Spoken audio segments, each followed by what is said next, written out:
Hello everyone, and welcome back to our new video. Well, if Squarespace scheduling isn't letting clients book appointments, load calendars, or even accept payments, don't worry about that because in today's small tutorial, I'll make sure to show you how to fix scheduling not working in Squarespace in 2026. Fast and easy as usual. Let's get started. Well, first and first, go and check the Squarespace server status. Make sure everything is working properly.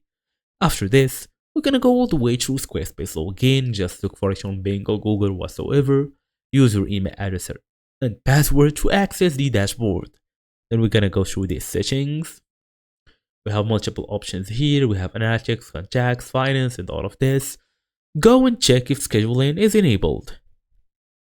After this, verify the availability settings. Make sure time slots and working hours are fully set. Check the payment integration. I'm talking here about Stripe or Payable is fully connected. So for example, we're gonna go to settings. We have multiple options. We have billing, manage payment information, edit your billing information, just tap it. Then make sure everything is looking properly here. They're gonna give you the billing address for multiple options. We're gonna go back to setting also, add ways to receive payments. Here you can basically connect your Stripe account or PayPal account or Square account even. Then review the time zone settings since incorrect time zones can hide availability. Disable any conflicting plugins or code. Custom code can break scheduling features. Then test booking as a visitor. Use an incognito mode to confirm bookings are fully working.